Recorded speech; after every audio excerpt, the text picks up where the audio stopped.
కులగణన వలన భారతదేశంలో ఎలాంటి మార్పులు రావచ్చని మీరు అనుకుంటున్నారు? భారతదేశంలో మొదటిసారి, మొదటిసారి భారతదేశ ఒక బేసిక్ ఇన్‌స్టిట్యూషన్ అయిన కులం కేంద్రంగా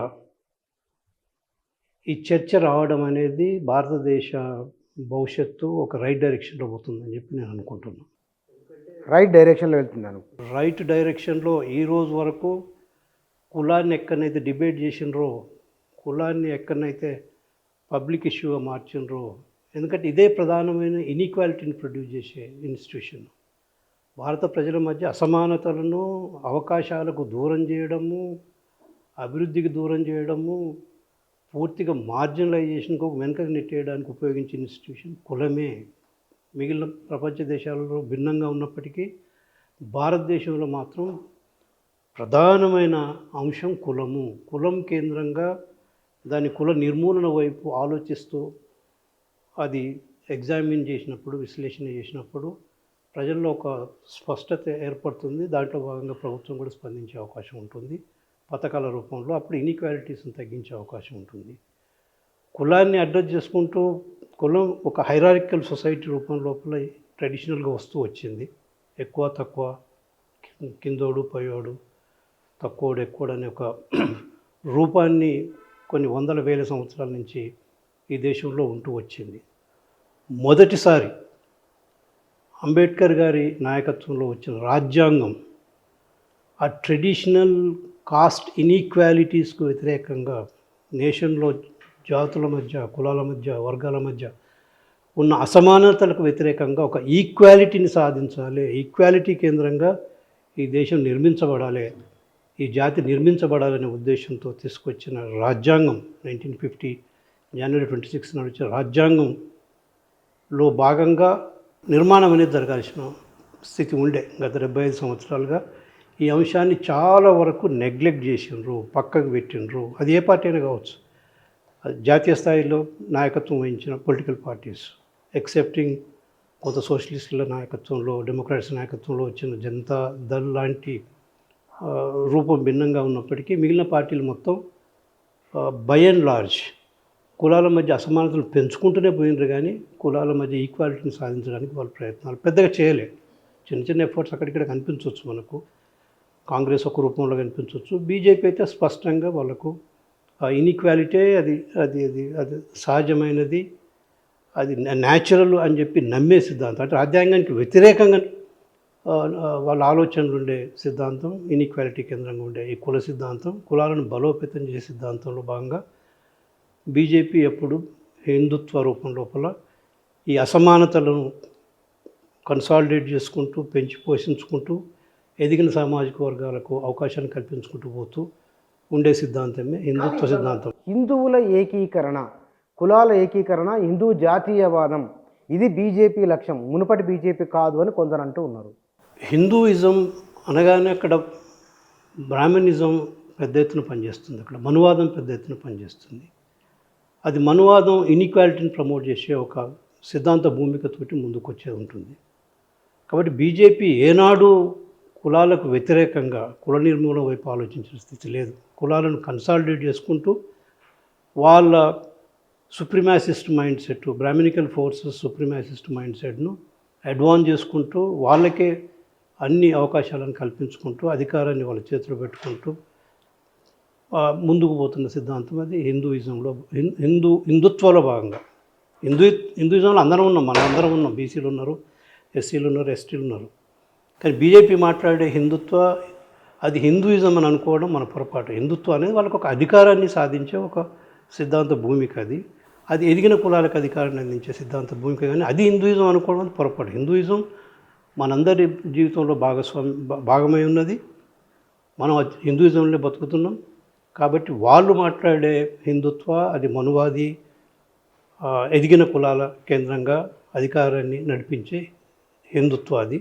హిందూయిజం మనం ఒక ఈక్వాలిటీ, ఒక బంధుత్వం, ఒక స్నేహము, ఒక మంచితనంలో భాగంగా ఉండే మిగిలిన సామాజిక వర్గాలు, ఎస్సీ, ఎస్టీ, ఓబీసీ వర్గాలు, వీళ్ళు నిజమైన హిందువులు, వీళ్ళు నిజమైన హిందుయిజాన్ని పోషిస్తున్న వాళ్ళు, నడిపిస్తున్న వాళ్ళు, ముందుకు తీసుకొస్తున్న వాళ్ళు. కానీ వాస్తవాన్ని మీరు హిందుత్వాన్ని బీసీ నాయకులు లేదా బహుజన వాదాన్ని ప్రజల్లోకి తీసుకెళ్తున్న వారు చెప్తున్న మాట, కులం గురించి ఇవాళ బీజేపీ లేదా ఆర్ఎస్ఎస్ మాట్లాడడం లేదు, కానీ వీళ్ళే ఎక్కువ మాట్లాడుతున్నారు, వీళ్ళే అనవసరంగా దాన్ని రప్చర్ చేస్తున్నారు. ఒకవేళ కనుక వాళ్ళు కులవాదంతోనే ఉంటే, వాళ్ళు హిందుత్వంతో ఉంటే కనుక కులగణన చేస్తామని ఎందుకంటారు? బీసీలు మెజారిటీ అని తేలిపోతుంది కదా. ఇప్పుడు వాళ్ళు కులగణన చేస్తున్నాం అనటంలో మనం అంత దాన్ని స్వాగతిస్తున్నాం. మనం కులగణన అనేది మనం డెఫినెట్గా స్వాగతిస్తున్నాం. కానీ ఆ కులగణన ఏ రూపంలో చేయబోతుంది అనేది మనం విశ్లేషించుకోవాల్సిన అవసరం ఉన్నది. వాళ్ళు స్పష్టంగా ఏం చెప్తున్నారు? కులగణన జనగణనలో భాగంగా చేస్తున్నామని చెప్పి అంటున్నారు. కులగణన జనగణనలో భాగంగా చేస్తున్నామని అంటున్నారు. అదే అపోజిషన్ పార్టీ కాంగ్రెస్ ఏమంటున్నది? మాకు ఒక మోడల్ ఉన్నది తెలంగాణలో, ఆ తెలంగాణ మోడల్ మీకు అవసరమైతే సహకరిస్తామని అంటున్నారు. అంటే ఇక్కడ రెండింటి మధ్య కొంత అంతరం ఉందనేది మనకు స్పష్టంగా కనపడుతున్నది. జనగణనలో కొన్ని క్వశ్చన్సే ఉండే అవకాశం ఉంటుంది. ఒక కులాన్ని అందులో చేరుస్తుండొచ్చు, అన్ని కులాల దానికి సంబంధించిన అంశాల చుట్టూ ఉండే అవకాశం ఉంటుంది.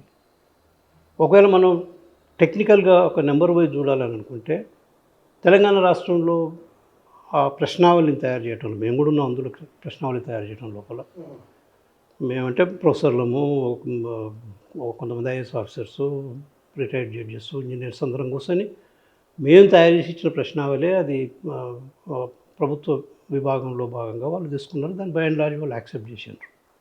దాన్నే ఈరోజు రాహుల్ గాంధీ గారు తెలంగాణ మోడల్ అని అంటున్నారు. రాహుల్ గాంధీ మాట్లాడే కులగణనను మేము స్వాగతిస్తున్నాం మేము.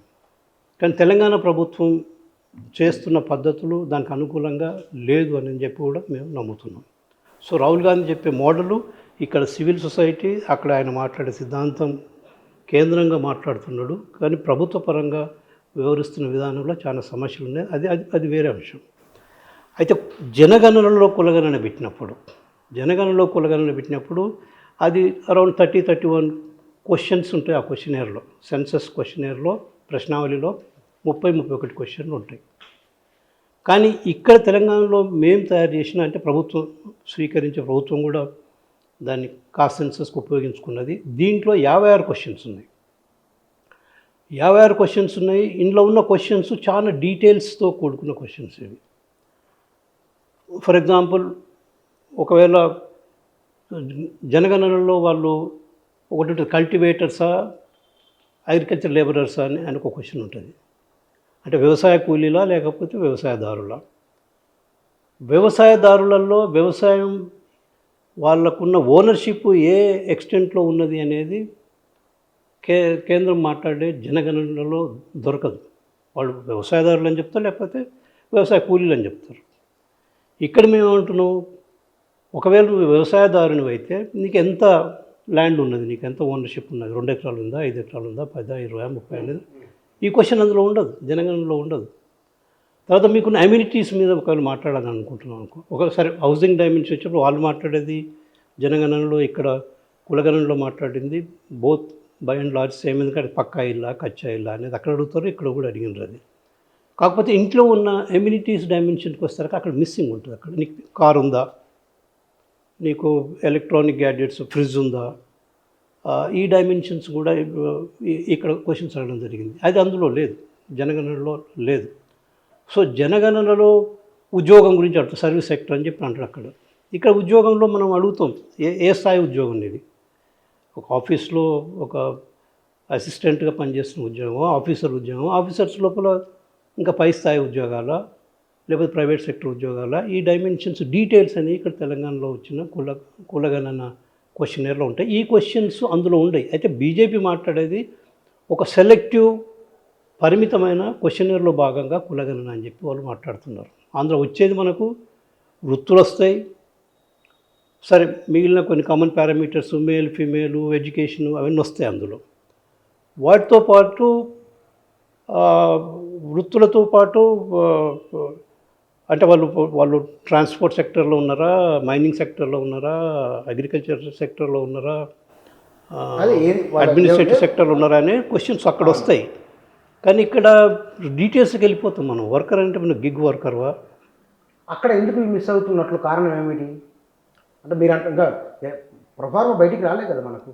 అంటే ప్రొఫార్మా కులగణన జనగణన అనేది మొదటి నుంచి వస్తుంది. కులాన్ని కూడా ఇంక్లూడ్ చేసినాం అన్నాం కాబట్టి అక్కడ ఒక చర్చ ఏం జరుగుతుందంటే కులాన్ని నువ్వు ఇంక్లూడ్ చేస్తే ఒక కులం అని ఒక కాలం ఇంక్లూడ్ చేస్తే సరిపోతుంది ఒక చర్చ ఉన్నది. Okay okay. సింగిల్ కాలం ఇంక్లూడ్ చేస్తే ఈ అన్ని డైమెన్షన్స్ మిస్ అవుతున్నాయి. ఎందుకు మీ ఉద్దేశం ఏమై ఉండవచ్చు? ఒకవేళ తెలుసుకోవాలని అంటే తెలుసుకోవాలి. బేసిక్గా 1951లో ఫస్ట్ టైం కులగణన జరిగినప్పుడు జనగణన జరిగినప్పుడు వాళ్ళు ఒక క్వశ్చనర్ స్టాండర్డైజ్ చేశారు. ఆ క్వశ్చనర్లో భాగంగా ఆ రోజున్న కన్సెప్చువలైజేషన్ ఏంటంటే కులాన్ని మనం వీలైనంత వరకు దాన్ని సపరేట్ చేయాలి, దాన్ని కనిపించకుండా చేయాలనే ఉద్దేశంలో భాగంగా ఆ రోజు నిర్ణయం జరిగింది. 1931 సెన్సస్ బ్రిటిష్ సెన్సస్ లోపల మనకు కులాల విషయాలు చాలా డీటెయిల్డ్గా మనకు కులాల ఎక్సర్సైజ్ అనేది అక్కడ జరిగింది. కుల జనగణన కూడా జరిగింది జనగణనలో భాగంగా. కానీ నెహ్రూ గారు ప్రైమ్ మినిస్టర్ అయిన తర్వాత వాళ్ళు సమ్హావ్ ఈ కులం డైమెన్షన్ తీసుకురావడానికి వాళ్ళు ఇష్టపడలేదు. పరిమితంగా దాన్ని ఉపయోగించుకోవడానికి ప్రయత్నం చేసిండ్రు. ముఖ్యంగా ఎస్సీ ఎస్టీలు తీసుకున్నారు, ఎందుకంటే కాన్స్టిట్యూషనల్ కేటగిరీస్ కాబట్టి ప్రభుత్వ పాలసీ మేకింగ్లో అవి అవసరం ఉంటాయి కాబట్టి ఆ మేరకు మాత్రమే తీసుకున్నారు. మిగిలిన కులాలను వాళ్ళు బయటికి తీసుకురావడానికి ఇష్టపడలేదు. ఆ రోజు వరకు ఓబీసీ అనే కేటగిరీ ఇంకా లేదు. 1992 వరకు 1990లో విపి సింగ్ గారు జనతాదళ్లో భాగంగా సోషలిస్టుల ప్రెషర్లో భాగంగా తీసుకొచ్చిన మండల్ కమిషన్ ఇంప్లిమెంటేషన్ తర్వాతనే ఓబీసీ అనేది దేశంలో పుట్టింది. ఆ రోజు వరకు ఈ దేశంలో ఓబీసీలు ఉన్నా కానీ ప్రభుత్వం దృష్టిలో లేనట్టే వాళ్ళు. సో ఆ రూపం ఒక రూపం ఏం తీసుకున్నారంటే కులాన్ని మనం వాళ్ళు ఆ రోజు కన్సెప్చువలైజ్ ఏం చేసుకున్నారంటే కులరహిత సమాజం వైపు పోవాలి. ఒక మోడర్నైజేషన్ తోటి, ఇండస్ట్రియల్ డెవలప్మెంట్ తోటి, అర్బనైజేషన్ తోటి కులాన్ని మనం వీలైనంత వరకు తగ్గించాలని అనుకున్నారు. కానీ ఆ అవకాశాలు ఎవరు ఉపయోగించుకుంటారు? ఆ రోజు వరకు ఆధిపత్య స్థాయిలో వనరులుండి చదువుండి ఎదిగిన కులాలు మాత్రమే ఆ అవకాశాలను ఉపయోగించుకొని ఆ సిస్టమ్స్ లోపలికి వెళ్ళిపోయి వ్యవస్థను మొత్తం ప్రభుత్వం పని ఏం పని ఉన్నది? ప్రభుత్వం నీకు రాజ్యాంగం ఇచ్చింది, రాజ్యాంగం డైరెక్షన్ ఇచ్చింది నీకు. రాజ్యాంగం కేంద్రంగా నువ్వు ప్రభుత్వం పాలన చేయాలి. రాజ్యాంగం చెప్పింది ఎస్సీ ఎస్టీ ఓబీసీ అని చెప్పింది, ఎందుకు ఐడెంటిఫై చేయలేదు ఓబీసీ? ప్రభుత్వం అది ఇర్రెస్పాన్సిబిలిటీ. అది ఏ ప్రభుత్వం అయినా కావచ్చు, అది బీజేపీ ప్రభుత్వం కావచ్చు, కాంగ్రెస్ ప్రభుత్వం కావచ్చు. లక్కీలీ మనం ఒకటి యాక్సెప్ట్ చేయాల్సింది ఏంటంటే రాహుల్ గాంధీ గారు ఒప్పుకుంటున్నారు, ఎస్ కాంగ్రెస్ తప్పులు చేసింది అని చెప్పి ఒప్పుకుంటున్నాడు. ఆయన ఇంకోటి కూడా చెప్తున్నాడు, కాంగ్రెస్ మారాలని చెప్తున్నాడు. మరి బీజేపీ ఈరోజు నిన్నటి వరకు మోడీ గారు అన్నారు ఈ కులగణన జరిగితే మన తల్లుల మన చెల్లెండ్ల అక్కల పుస్తల తాడును కూడా తీసుకుపోయి పంచుతారని చెప్పి మాట్లాడాడు. మరి తప్పు జరిగిందని చెప్పి అంటాడా? ఇప్పుడు బీజేపీ ప్రభుత్వం అంటుందా? ఈరోజు రాహుల్ గాంధీ గారు ఒప్పుకున్నారు, మేము మా దాంట్లో తప్పులు జరిగినాయి, మేము మారడానికి సిద్ధంగా ఉన్నాం. మీరు చెప్పండి, మేము మా దాంట్లో తప్పులు జరిగినాయి, మేము మారడానికి సిద్ధంగా ఉన్నాం, మేము సామాజిక న్యాయ ఒక ఎజెండాను బలంగా దేశం ముందు తీసుకుపోతున్నాం, ఒక సామాజిక న్యాయ కేంద్రంగా భారత జాతీయం నిర్మిస్తాం, అభివృద్ధి చేస్తాం అని చెప్పి అనండి. అనే స్థితి లేదు. కాబట్టి కులగణన జనగణనలో కులగణన అనే దాంట్లో వేరియేషన్స్ ఉన్నాయి. అది కాదు నిజమైన కులగణన చేయాలని అనుకుంటే మీరు డీటెయిల్డ్ క్వశ్చన్స్ను ఇన్కార్పొరేట్ చేయాల్సిన అవసరం.